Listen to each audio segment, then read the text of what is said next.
conversation. I'm Greg Shaw, and I'm the publisher of Clyde Hill, and joining me is Claudia Rowe, who you see on screen here. She is our editor-in-chief, and she worked closely with our authors, Dan Levitt and Mark Armour, who are also on, and I'm sure you know them, but you guys should wave, since there's lots of pictures on. Wave, Dan and Mark, so that if the camera's not seeing you, then that will at least catch you. Let me, for those of you who may or may not know them, let me just quickly read a little background on them.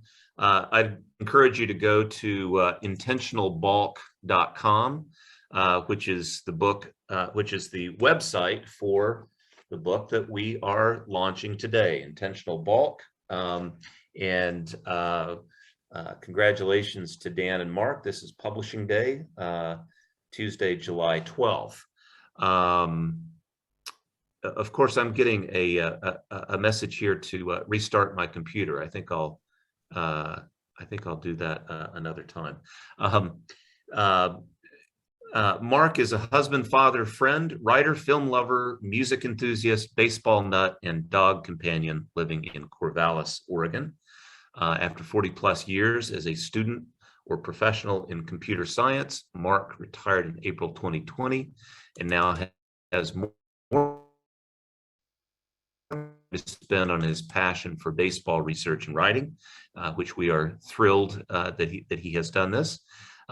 Mark has extensively written about baseball and is particularly expert on labor relations, baseball integration, and biography. And Mark, correct me if I'm wrong, you are also, along with Dan, an officer or an executive officer with Sabre. Am I correct about that? That is true. Great. Dan is an award-winning writer. He's the author of Ed Barrow, the Bulldog Who Built the Yankees' First Dynasty. He also wrote Paths to Glory, How Baseball Great Teams Got That Way. And as I mentioned, he's a longtime member of Sabre, and I believe is joining us today from his home in Minneapolis, Minnesota. I will remind people who are watching this that their book, Intentional Balk, is available at any of your favorite bookstores, online or in person. We know that you can get it very easily online, shipped to you at either from our website, ClydeHillPublishing.com, or from intentionalbalkbook.com. And then all of the online bookstores, Amazon, Barnes and Noble, and others. Encourage you to go to your local retail bookstore as well. If they don't happen to have it yet, please demand that they do. You can be an advocate for this, and we would greatly appreciate it. So I also want to thank Barbara Bonner for her production here today, and Gail Dury, who is working with bookstores across the country on behalf of this book. We will take questions. I think Claudia and I would like to kind of get it started with a few questions. If you would, while we're doing this, just familiarize yourself with the chat function. At the bottom of your screen, you'll see chat, and that should give you the ability to ask a question, and we'll read that online during this event. Dan, you and we first met, I remember, at spring training in Phoenix, Arizona. You were, I think you were in Arizona for a Sabre meeting, and you stopped by my Airbnb, and we had a chance to talk about the beginnings of this book, and it has meandered and found different paths. But I wonder if you'd talk a little bit about the origins of the book and why you and Mark wanted to devote so much time and energy to this real contribution to baseball research. Well, I appreciate the comment, Chan. It was great to get a chance to meet you back then. I there's been so much different cheating stories in the last several years, whether it's around foreign substances on the ball, or the sign stealing, or one team hacking into another team's database, or a GM getting banned for illegal actions and signing players in the Caribbean. There's just been a lot of stuff going on, and as we've talked about, and as Mark and I talked about, there's never really been context put to this, relative to cheating to win. A lot of times books on cheating have to include the Black Sox or other things, and we were really interested in all the context around cheating to win. There's just so many different ways, whether it's players or front offices or owners or managers, and there's just so much. There's so much there, and we just felt like there was sort of connective tissue between all of that we needed to look at. And layering in on that was this whole concept of innovation, where what's interesting is when there were innovations, competitive people used them to cheat. Going all the way back to sort of modern prism binoculars being introduced in 1894, and someone used them to try and steal signs within 5 years. And so there was a lot going on that we didn't really feel like had been explored sufficiently in the past, or with the context that really, as historians, Mark and I thought we could bring to it. Mark, I don't know if you'd like to add anything to that. Yeah, I mean, so many of you know this, but Dan and I have collaborated before on a number of things, including 2 books. And the lane that we kind of had carved out for ourselves largely has to do with the front office and how teams are built. We co-wrote 2 books on those topics. And at first glance, you might think that we have completely shifted gears to this entirely new thing. But in fact, I think we found that there was an overlap in a lot of the people that were the smartest at building teams, like say Branch Rickey, who's sort of the ultimate genius in building teams, but also those same people were often caught with the hand in the cookie jar. Rickey was, and Jeff Lunau is a guy that hadn't quite, we talked about him in our last book, which came out in 2015. And then when the paperback came out a couple of years later, the Astros were great. And we actually put a little, final epilogue in to talk about the Astros and how innovative they were and how smart they were. And then, a couple of years later, Lunau's out. And so he's, kind of the poster boy for that. But so the idea that smart, competitive people, and them, you've golfed with them, you've played darts with them, that if you do that enough, you're going to run across people who have to win, and those people are going to have a hard time staying on the right side of the line. Is a little more background on the book and some of the origins of it.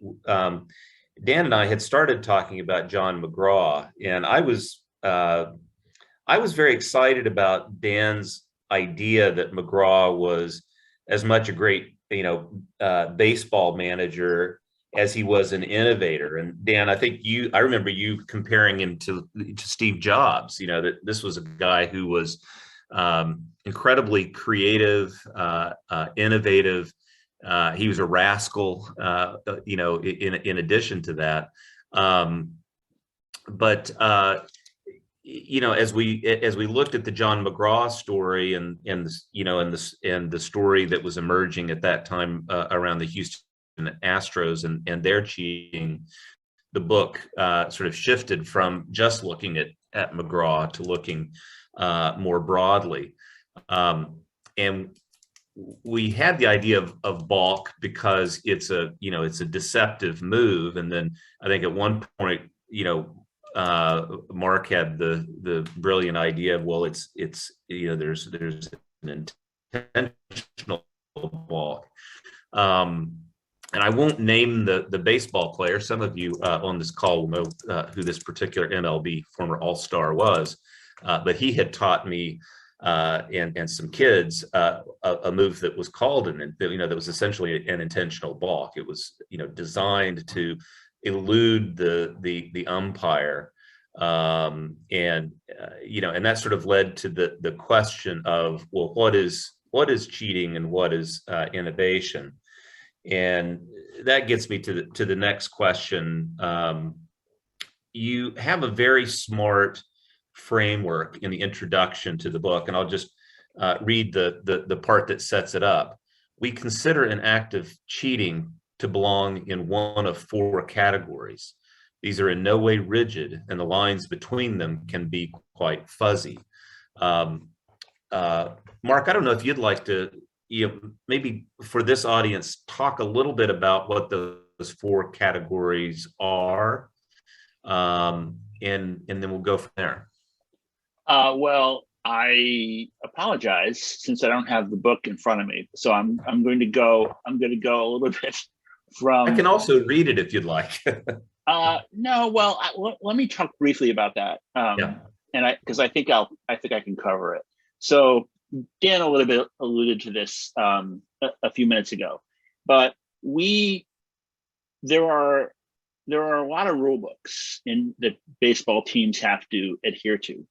Besides the rule book that every umpire carries, that you can find at MLB.com about how the game has to be played.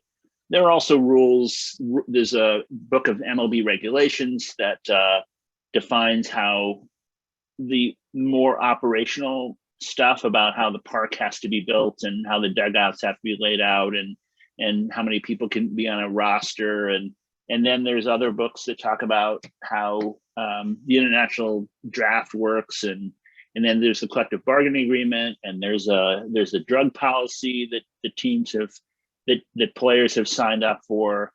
So all of these are documents that teams or players have agreed to adhere to, and therefore they can cheat.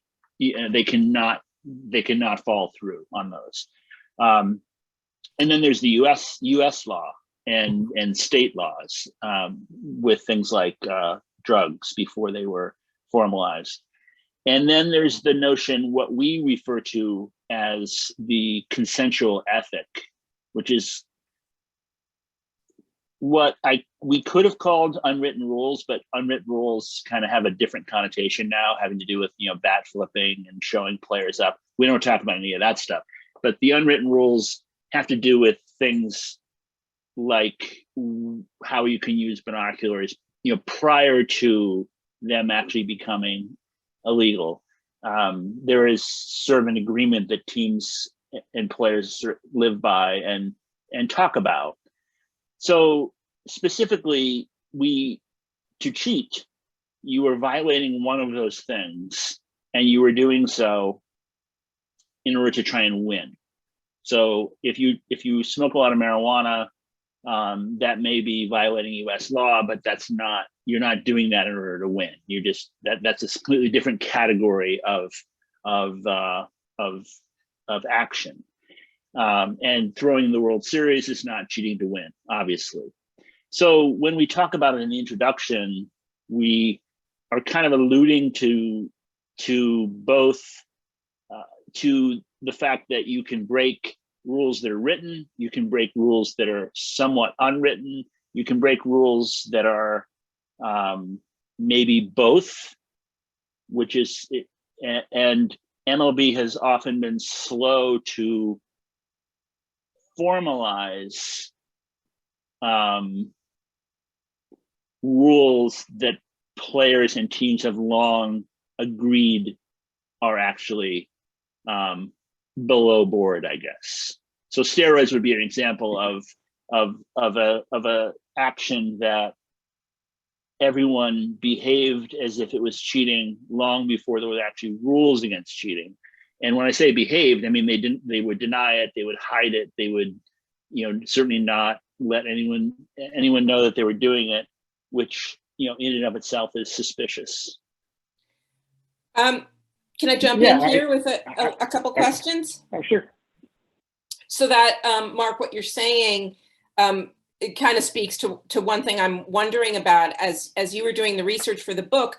How did you find, or did you find that people's idea of cheating has changed over time? Or, this idea of gamesmanship that you talk about a lot in the book, what was sort of, has there been a change between what was sort of within the bounds of gamesmanship and how that was viewed, say in the beginning of the sport's history and in the middle and then today? Has there been a shift in terms of what's within or without the boundaries? You want to take that, Dan? It's hard to say. I mean, I think clearly it seems like it's a bigger deal today. I think there was much more of a boys will be boys attitude if you look back a few years. But it's interesting because just going back to the 4 categories that Greg was talking about, I mean, a lot of it has to do with how things fall into these categories. Like, for example, sign stealing in the 20th century, there was no written rule about it, but there was a consensual ethic that said, you're not supposed to use binoculars or any sort of artificial means to steal signs. And so it was, people would complain about it, but you couldn't really do anything about it because there was no rule against it. So it's only, and then there's been other things where, for example, there's been a rule around something, but you couldn't enforce it. Something like steroids in the 90s. And right, I mean, there was no testing, there was no way to really know who was doing it. And though it's in those areas where we find sort of the chaos and the controversy. And I think baseball's done a better job in the last, 15 to 20 years of sort of defining what is not work, what the rules are and what the penalties are, and being able to detect it and enforce it. So I think clearly there's been an attitudinal shift, but I think there's also been a reduction in sort of these uncertain areas where you have non-enforceable rules, or a rule that everybody agrees is cheating, but it's hard to detect, or a consensual ethic where you can't use binoculars to steal. But one of the most interesting things to me about our research is that there was no written rule for that. So I think it's a little bit of how baseball has sort of enforced its rules, and a little bit I do think that clearly we are much more sensitive to unfair advantages today maybe than we were 100 years ago. Do you think it's because we've gotten more honest, or more litigious, more judgmental, or more judgmental? I don't know. I have one example that I think will help lay this out for people is, especially if you're a little bit older, like me, is the idea of the neighborhood play in baseball, which is, for those of you who don't remember, there was that is when you are turning a double play in the middle infield, and the second baseman or shortstop is fielding taking the throw from the other infielder and then throwing it on to first, and doing so without touching the base. There was a time, and we found stories about this in the 1950s, where this was a bit more controversial than it came to be later. It was called cheating. Bobby Richardson was considered to be brilliant at it for the Yankees, and players would praise him, but they would do so with the understanding that this was actually cheating, and you wouldn't want anyone to really know that you were doing that. So you're essentially trying to fool the umpire. And then over time, by the time I was a kid, it was just kind of known that's what infielders did. Like, infielders didn't touch the middle of the base. It's totally okay. They're just trying to avoid injury or the heavy slide into the base. And now it is, the consensual ethic says that's okay. You're allowed to not touch the base. Then replay came along, and now that's gone, right? You have instant replay. You can take that to review, and if that foot is not on the base, you are safe. So that is an example of what is clearly a violation of the rules, or at least a successful fooling of the umpire, that the umpires and the players, in an unwritten way, decided was okay. It is too difficult to enforce, so we're not even going to try. Hey, Mark, I want to just, I don't want to interrupt your flow of thought, but the introduction of replay was the introduction of the new technology. Faye Vincent today in the Wall Street Journal has an op-ed piece, saying that we're going to move to robo umpiring, or that we're going to see increasing robo umpiring. Is that going to stamp out more of this sort of line between cheating and innovation? Well, I would say a couple of things, and I do want Dan to jump in because I know he's thought about this a lot. If you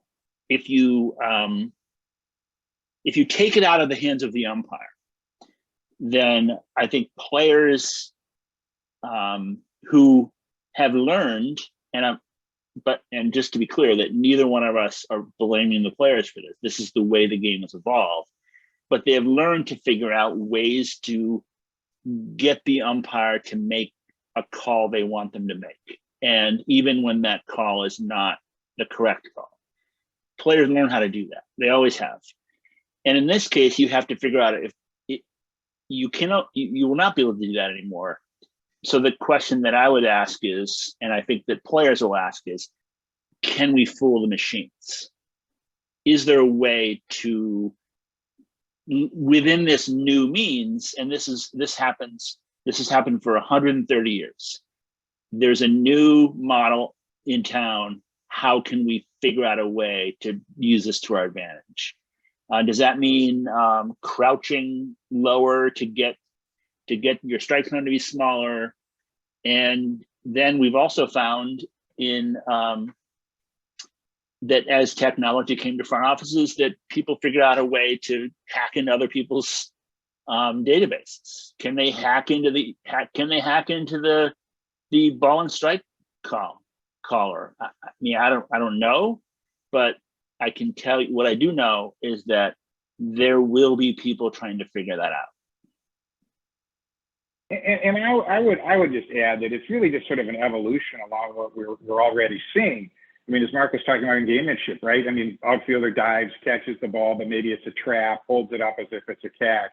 The neighborhood play Mark was talking about. Another play before instant replays came along was when the first baseman would pull his foot off the base a second early to catch the ball to try and get an extra second against the runner. And instant replays dealt with all of that. And I think we're all, other than the fact that sometimes it takes 5 minutes to get it called, I think in general, I think people like the idea of instant replays. Let's get it right if we can. And I think that, if ball and strike technology works, it's really just sort of the idea of framing pitches is really the same kind of thing. It's trying to, get a call. And I think it's not a whole lot different, at least in my mind, than, trying to get the call on a trapped fly ball. And if it's done right, I think, again, athletics and the reason I think cheating is so sensitive to people is that the idea is to sort of watch human excellence challenge, it's the pinnacle of human excellence, and anything that sort of takes away from, quote, a fair competition, unquote, I think is something that is to, we want to eliminate. One of the interesting things that I was able to when I did when I was working on the book is I would talk to people who were not really into baseball to the degree that Dan and I are, but nonetheless had played sports, and that involves most everybody that I know. They played sports as a kid, whether it was football or soccer or baseball. And I would ask them sort of like, how do you think, what do you feel about cheating in sports in general? And of course, people don't like it. It's a bad word. And then I would say, like, do you think sports should have like a true honor code? Like they do in the military, that basically you tell the truth at all times. And that includes avoiding not telling the truth. And they would say, of course, yeah, the honor, sports is all about, honor and making better men and women. But then when I would ask them about like the trapping a ball in the outfield and is that okay, they would quickly say, well, that's okay. That there's nothing wrong with that. I mean, you're trying to get the call. So I think that most people, including honest people, people that I consider to be among the most honest people that I know, actually do believe that you should try and get away with stuff in sports. If you step on the end line in a game of basketball, I mean, you don't tell the referee you stepped on the end line. You play on. I mean, that's how you learn to play sports, and that's the way I think baseball might be more susceptible to this because there are more rules. So there are more things that you might be able to figure out how to game. Right. So that's this line between so-called gamesmanship and cheating, which, as you say, people, like to say that they're against cheating, but they like gamesmanship and they wouldn't want to call it cheating, right? Yes, I think that's right. A few years ago, Derek Jeter,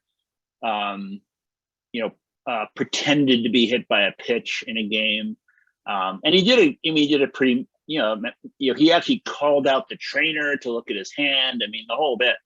And it was obvious from instant replay that he had not, that the ball had hit his bat. And after the game, he admitted that it hit his bat. So there are probably some hardcore people. I mean, I remember this on Twitter. There were people that just thought this was, just horrible. How could you possibly do this? And then there were other people that said, hey, that's the way you play the game. So. Can you tell us a little bit, just sort of stepping back and talking a little bit about the process for making the book? Can you talk a little bit about the kind of research you did? You both are, deeply steeped in baseball history, but I imagine that there were still things you had to learn about cheating. Dan? Well, there was a lot to learn, which was part of why it was so much fun. I mean, there's a lot of history and there's a lot of stuff going on today. I mean, just sort of where the research came from. I mean, obviously newspapers are online today, in a lot of different sources. And, between Mark and I, we have access to almost all of those. And there's just a tremendous amount of stuff that you find there from sort of those primary kind of sources.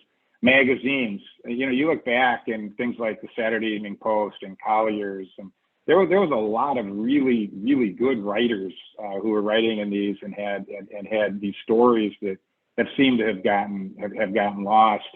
And we did a little bit of original research at the Hall of Fame. There's letters and stuff. So we talked a little bit, going back to Greg's comment, on John McGraw, who, just a fascinating person. I mean, goes back to sort of this competitive person that Mark was talking about, who occasionally, well, maybe more than occasionally, stepped over the line. But there's all sorts of umpire reports in the Hall of Fame library of people complaining about John McGraw and what he said, what he did, how he would be kicked out of a game, and then he would go hide somewhere so he could continue to do stuff. So there was, there's a lot. It's newspaper, and there's in books. Both of us spent a lot of time with the books.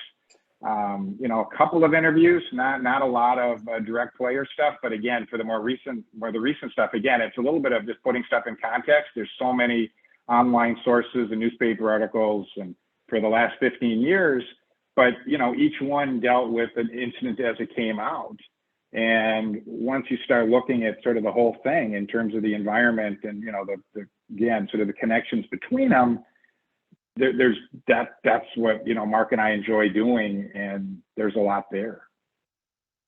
I am sure that in your research, both of you stumbled across surprising characters or incidents of gamesmanship or cheating that sort of were new to you. Mark, was there anything that really kind of struck you? A surprise, a story, a great event?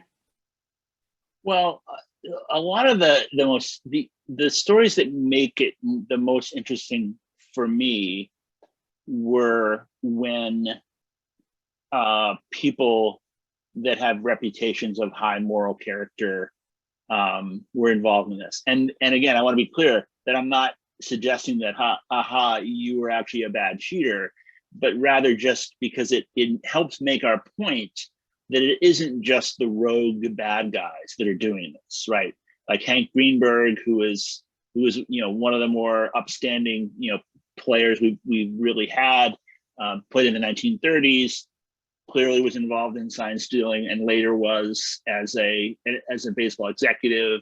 Richardson, I mentioned earlier, is still alive, a man of high morals. That was like part of what people loved about him. So I certainly like those stories. And the other thing I tried to do a little bit, and I tried to use, and I'm not above using my friends and contacts to, like on Twitter, and basically putting out notes like, is anybody aware of any story of, and what I was looking for in particular were people that refused to cheat. Like they were in a situation where they were being asked to do something, or they were being pressured to behave in such a way that was unethical or illegal, and would not. And I'll let Dan talk about this because he actually spoke to him. But there was a pitcher for the pitch in both leagues in the 50s and 60s named Al Worthington, who may be the best example of that. Right. So Worthington, when he was on the San Francisco Giants, found out that the team was sign stealing in 1959, and went to manager Bill Ridney, who was a friend of his, and said, "I want you to stop." And in fact, the Giants stopped, I think, which was fairly surprising. And Worthington said, which makes you wonder how committed the team really was to the sign stealing. Again, at this time, there is no actual rule in the rule book against sign stealing. And I'm talking about using binoculars or telescopes or some, artificial means from the outfield or the bullpen. And then later he was traded to the White Sox, and he found out that the White Sox were sign stealing, and he complained first to the manager, Al Lopez, and then to Hank Greenberg, who both said, well, we're not going to stop. It's none of your business, and there's no rule against it. And then he went to owner Bill Veeck, who basically said, who do you think bought those guys the binoculars? So it clearly, so clearly Worthington was one of the few who refused to cheat that way.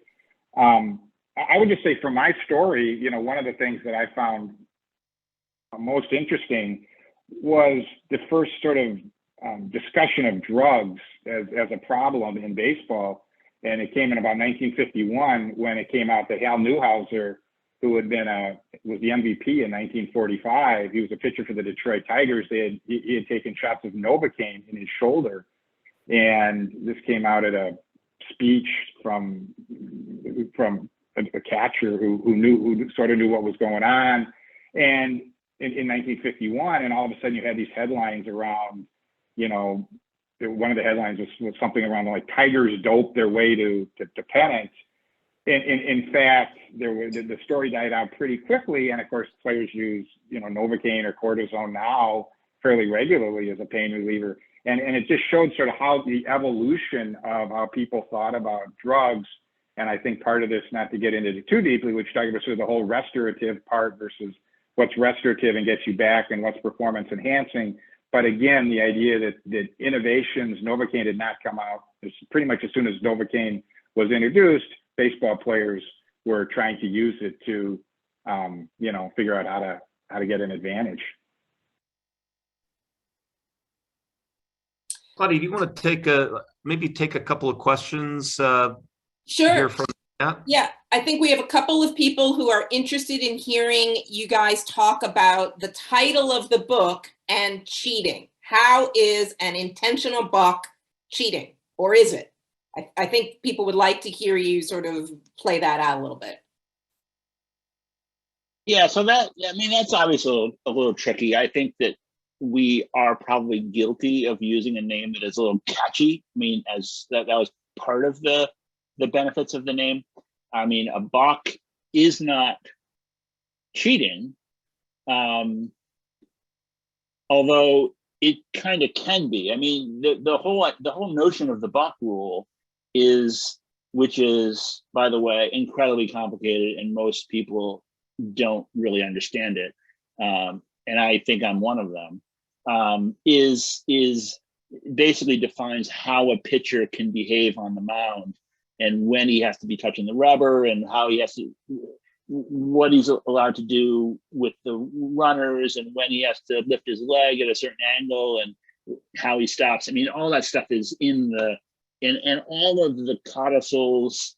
And the reason why it's so complicated is because pitchers attempted to deceive. I mean, pitchers are always trying to deceive the runners into, the key is you want the runner to think you're about to throw over to the base when you're actually about to pitch. That's sort of the most common kind of balk. And you don't want them to know which one of them you're about to do. And all of the additions to the rule over time have been because pitchers have figured out new ways to do that. And so they've added clauses and whatnot. And I think most people believe that pitchers are still to this day, they're balking, that if you actually put them on a high-speed video, you would realize that they are not adhering to the rule. And the umpires are, I think, only call them on it when it's really obvious that they've done this. But I think that it's deception. I mean, I think a non-balk, meaning a legal movement is I guess legal deception, and then there's a line there that no one really has figured out. And I think that maybe that should have been my short answer, which is that the balk is about as complicated a line as exists, and our book is all about finding that line. So maybe I should have just said that. So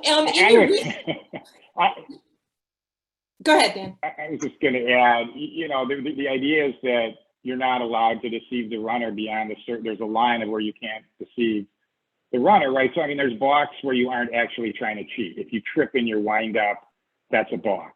But so clearly, I mean, I think I think we like the way it sounded. So it's as much the way it sounded as some of the reality around it. But the idea is that an intentional balk would be one where you're actually trying to deceive the runner, cheating, trying to get away with something, as opposed to, tripping in your windup, which is also a balk, but would not be considered cheating. I'm curious about player views regarding cheating, and this is a question in the chat that somebody had about when a player calls out improper behavior or cheating. How do his teammates respond? And have you seen any change in that, again, over time? Well, you don't see it very much, right? I mean, when Al Worthington called it out, people didn't really have a whole lot of interest in helping him. I mean, I think, it's not a whole lot different than when, what was the pitcher? Mike Fiers? Yeah. Mike Fiers, yeah, who called out the cheating of the Astros in the famous Athletic article where they sort of talked about the Astros cheating. And I mean, there was a very wide opinion around him. Some people said, what are you doing calling out your old team? And, other people said, what, you're not on the team anymore. But I think obviously there's a very strong pressure on not to call out your own team. In the case of Fiers, I mean, he waited till he was not on the team anymore before he called them out. So there was during the 90s and 2000s, there were a handful of players who called out the idea that people were taking steroids. They didn't necessarily name names, but they kind of would say that it was bothering them, it was unfair, and they wanted to put a stop to it. I think in that case, there may have been union pressure to maybe not speak out so much, not because the union was pro steroids, but because the union wanted to they thought this was a bargaining issue and not really something they wanted the players to be split about. And ultimately, they ended up bargaining what we have now. One of the interesting things about cheating in general is just sort of how many people can know about something and it doesn't come out, which is always sort of surprised me, because one of the interesting sort of comparisons to fires is, in 1899, when the Phillies were really doing the first sign stealing scandal using prison binoculars, it was one of the pitchers off of the 1899 team that had been traded that actually called it out after the fact in a very, an analog 120 years ago to fires. So it's interesting how some things don't really change that way relative to, the peer pressure and individuals will make comments. I'm curious as we're getting some questions, but kind of get, coming toward closer to the end of this. When you wrote the book, I'm curious about your ideas regarding the audience. Do you see this as sort of entertainment, education for heavy duty baseball fans, more for sports fans in general? How do you envision your sort of ideal reader for this?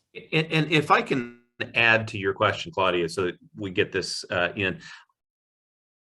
So what is the audience is what Claudia is asking you. Also, I'm curious your views on the state of baseball literature today.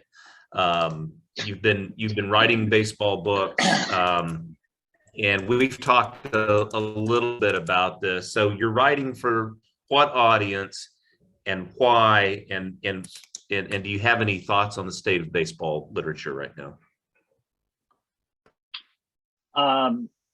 Okay, I guess I can start. So Dan and I, both have, written a handful of books, both together and separately. And I think it'd be fair to say that the audience that we have found is, pretty serious baseball scholars. That is, we've done biographies of long dead executives, and we've done stories about that are somewhat serious about how front offices work and whatnot.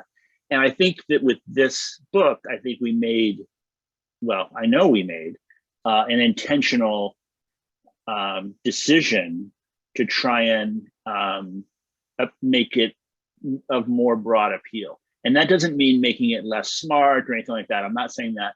I mean to bring it back to real world more explicitly. So we could talk about things and then we would compare it to, like, there's a part in there where we are comparing gamesmanship to the way we deal with the way we want policemen to hand out speeding tickets, right? There is this notion that everybody knows like what the speed limit is, and everyone knows that you don't really want the cop to hand out a speeding ticket for every person that exceeds that. The cops don't want to do it either. So we use examples like that so that we can hopefully get people who don't necessarily care about the names and dates which we provide, but really are interested in what it tells about competitive people. Because I wrote a book about Joe Cronin, and most people in my life don't care about Joe Cronin. I mean, honestly, I mean, people in my family don't care about Joe Cronin, but everybody I think I can have a conversation with about how one plays competitive sports. And that's really, I mean, I can talk to people that are little league coaches. I can talk to people that are, just have kids or they're playing now. And I think everyone recognizes what it is that we're talking about. They recognize the themes of the book, and they actually have, honestly, they tell stories that I wish I had talked to them a year ago, because they might have made the book, because they have some story of something that happened to them, or a game they remember or whatnot. So I think it's a much larger potential audience. Yeah, you want to talk about? So, and hopefully people on this call will bias for non-baseball fans too. You know, I would just say when we've been going along here, we've had some non-baseball fans read chapters that, and it resonated with them, just some of the stuff about how competitive people act under different circumstances, and what are the, you know, some of these, you know, categories that we talked about earlier that create situations for controversy or chaos among the rules. And, you know, people got it. I mean, as Mark was saying, I mean, if someone was reading, you know, I wrote a book on the Federal League, which is around in 1914 and 1915. And, you know, if you're not a hardcore baseball fan, you know, you're probably not really going to be interested in that. Although I thought otherwise once upon a time. But, you know, I mean, everybody has an opinion on cheating. I mean, and the stories all kind of resonate because, you know, there's not a lot of sort of esoteric stuff in there. Here's a story, here's how we see it. And, you know, people can, you know, see it how they want. And I will also add that what we purposely do not do is moralize about what we consider to be bad or what we consider to be okay. Because I believe that everyone can make up their own mind, and I'm not interested in talking them out of it. You know, there are people I know that, you know, believe that everybody who's ever taken steroids should be kicked out of baseball forever. And there are people I know that believe that, you know, we, you know, that whole thing was taken too far by the powers that be. And we don't really weigh in on that. As a matter of fact, I'm sure there are parts of this book where if we were asked to weigh in on that Dan and I might not actually agree on like what the, you know, where this actually plays out. So conversations can happen, I think, about, you know, where you are, and maybe the place you are isn't where you think you are when you actually think it through. But we did try and define a line. It was like, you know, here's what the rule was. Here's when the rule changed. If you were doing something at this point, that was probably a different consequence and a different level of cheating or not cheating than at this point. And so what we try and do, again, is bring context to this. Sign stealing in 1899 with binoculars was not the same as sign stealing in 2020, because, and not just because the technology was different, but because the rules were different and the consensual ethic was different. And you could say the same thing about drugs or about, you know, Mark, and we have a great chapter about sort of the playing field and teams trying to, you know, make bunts harder or easier depending on what their players do, whether they like bunting or not bunting.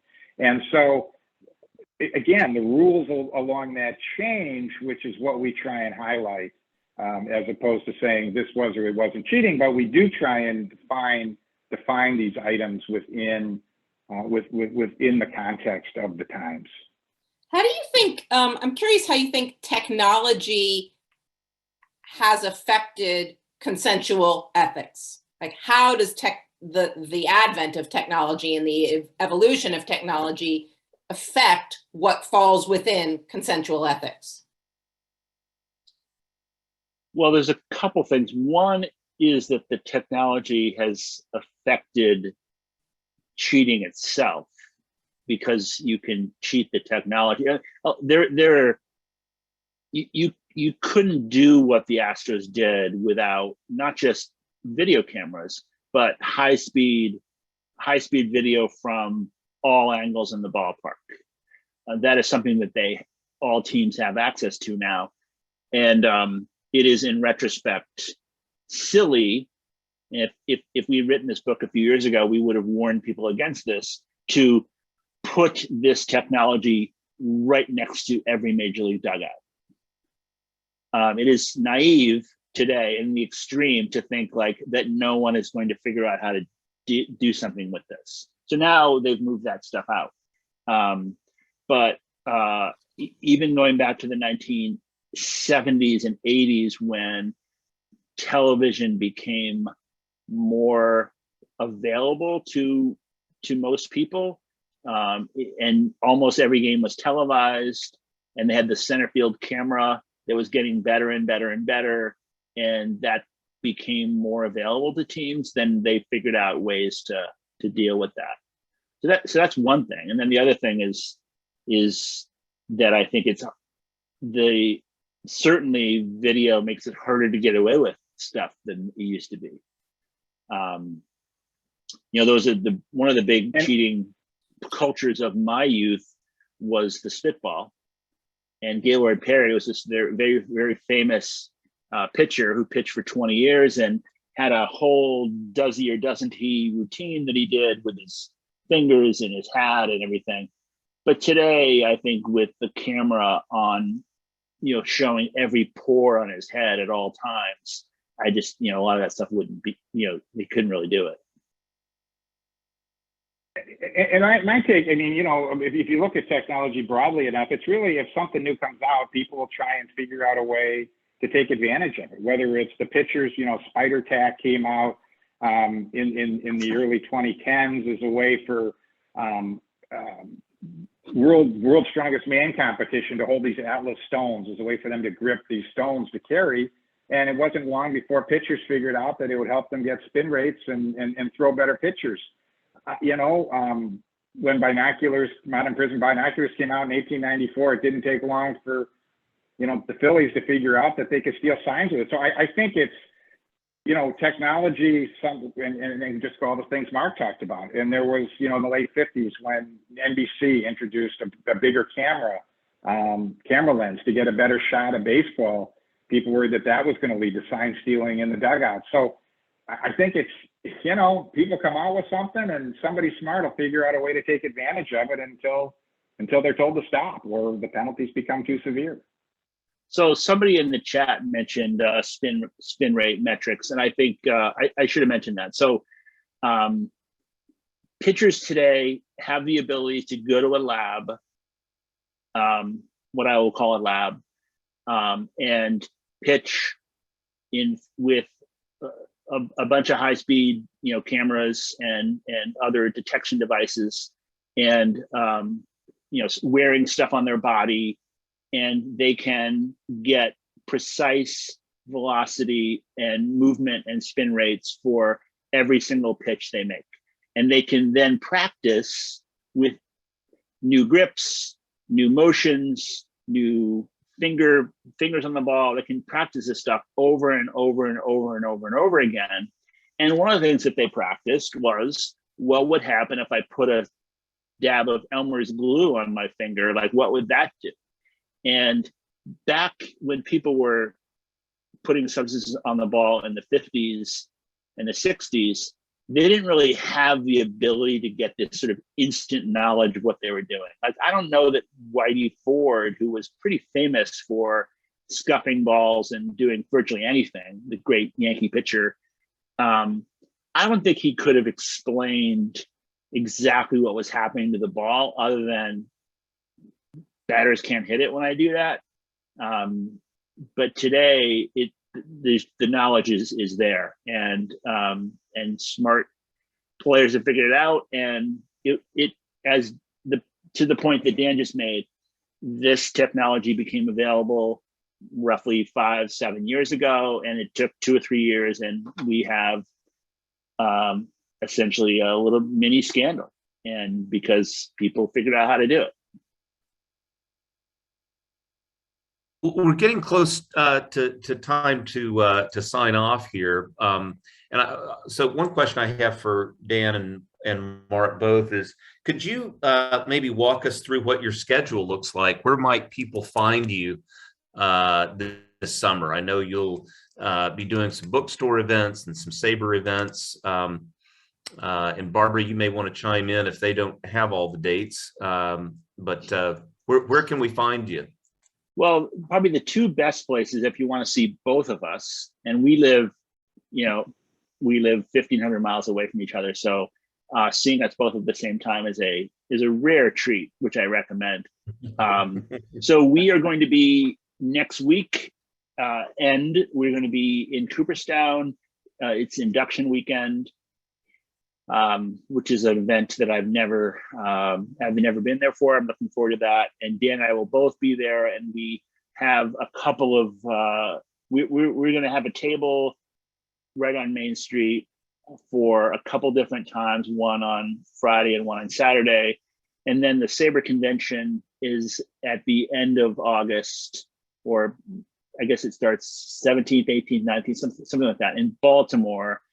And we are both going to be there as well. And I'm sure there will be plenty of opportunities to see it. We're both speaking. We both have presentations to make, separately. And then there'll be plenty of opportunities to see us there, and we'll be glad to talk about the book. So those are the times you want to see usually both of us. And then individually, we've got, various, I've got a couple events in Seattle, and I know Dan's working on some stuff too. And our website, intentionalbalkbook.com, there is an events page there, and I try and keep that as up to date as I can. So yeah, and if you happen to live near us, you can come knock on our door. We'll be glad to talk to you. But otherwise, yeah, and I'd be glad to sign anything. If somebody sends me something in the mail, I'll be glad to help them out. Something to add? Dan, any events you want to highlight for folks?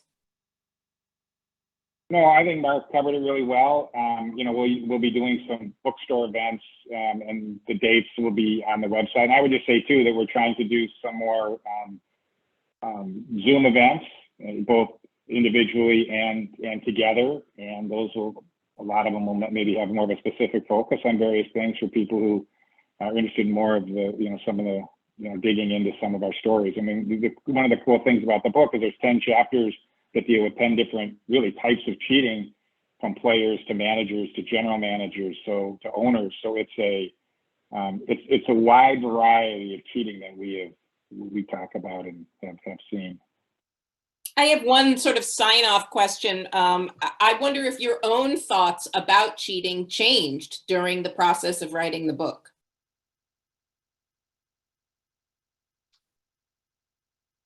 I guess I was sort of surprised at the amount of nuance that really existed. I mean, you sort of think there's this line and you're either on one side of it or the other.